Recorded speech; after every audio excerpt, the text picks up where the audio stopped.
another guy we wanted to talk to, who's obviously in this conversation, who's on an insane burner right now, and that's Mr. Doncic in Dallas. Now, you've watched him, you've played with him, you're friends with him. Where does this rank in terms of 6-7 game stretches for him in his career so far? I mean, it just seems like the output just keeps increasing. Whatever his bar that he sets, he just somehow raises it over and over. And that's really remarkable. Fourth player ever to record 500 points, 125 assists, 125 rebounds in a calendar month, joining Westbrook, Michael Jordan, Oscar Robertson. Coming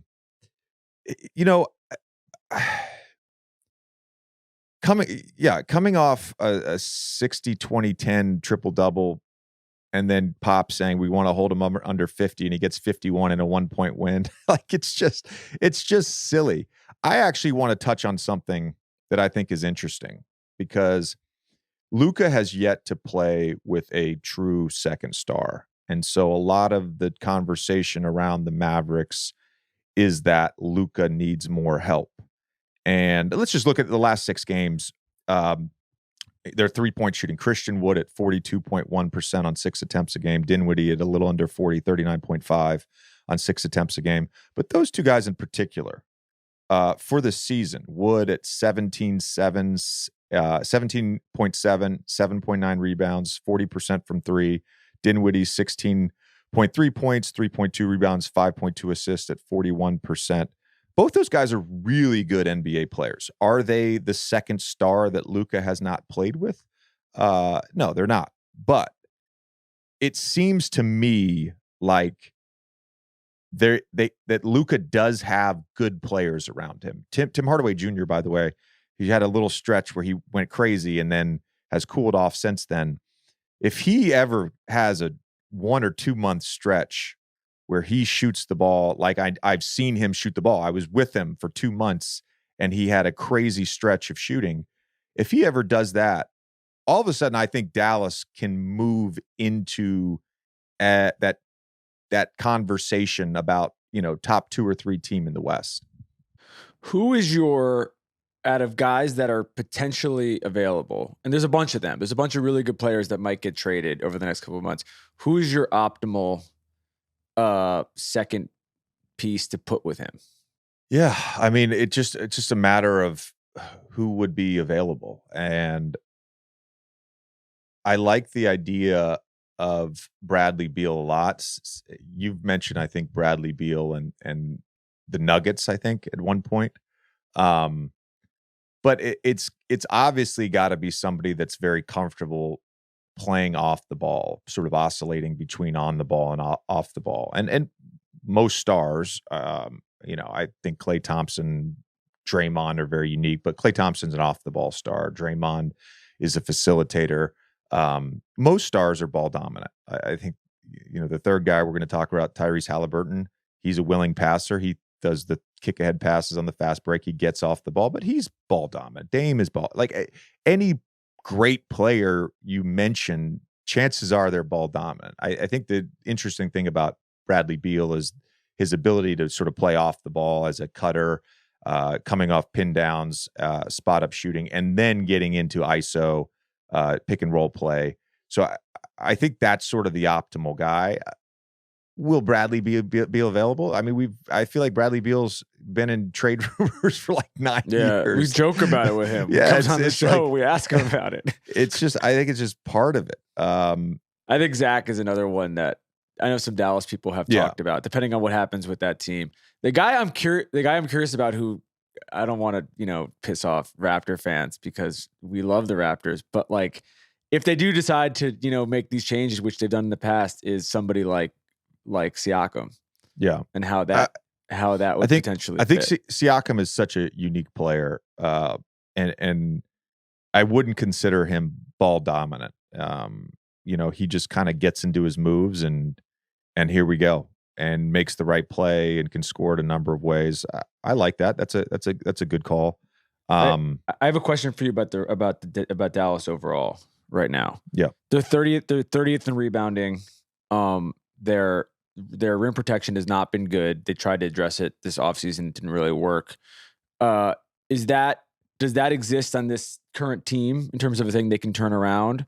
Or is that a piece that this is going to likely be a playoff team regardless of whether they do anything, but does that feel like the obvious kind of glaring siren for them right now?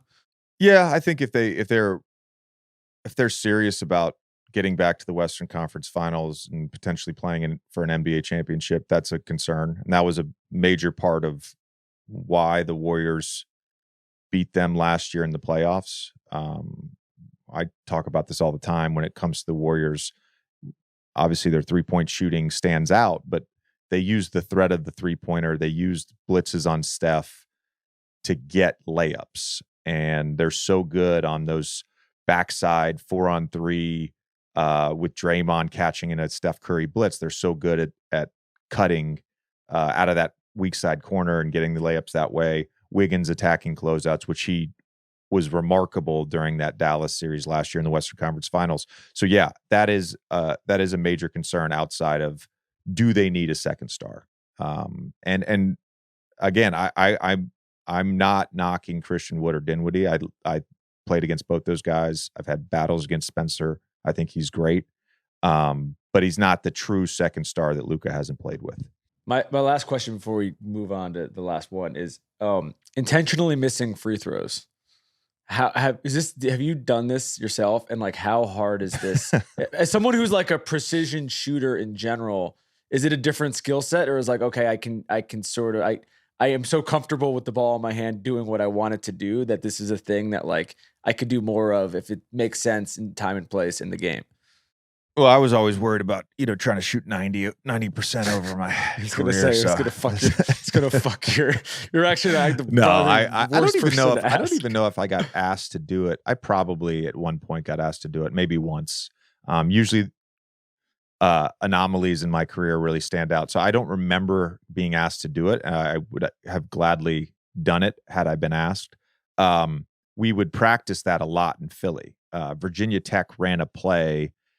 Down 2 to tie a game and then win in overtime, maybe 6 or 7 years ago. And so with Brett, we had a play called Virginia Tech where, we'd be down 2 at the free throw line. So let's say, you're down 3 with 4 seconds to go. A lot of teams foul. So you make the first one. And then there was, the guy on the right, it was always on the right side of the floor. The guy on the right side of the floor in the lane would basically bum rush across the lane to try and clear out the right side. And then the offensive player behind the 3-point line on that side of the floor would sprint in, and you basically try to miss right in the crotch on the right side. And the ball would just kind of be there right for the guy. The play, where you're trying to preserve and get the ball back, that's a different shot. When you don't need a shot, you're just trying to get the ball back to essentially end the game. What Luka did the other night, right, against the Spurs, you can do that a number of ways. You can shoot it sort of really hard off the front, or you can go very high and try to hit backboard rim so that it sort of pops up in order to sort of preserve time. So, yeah, I look, Luka is, I would say this all the time, like the joy that he plays with. We saw that in the tip-in. His reaction on that tip-in against the Knicks, it was just unbridled joy, and there's a freeness that he always plays with that is so remarkable. The full episode of The Old Man and the Three Things is available exclusively on Amazon Music.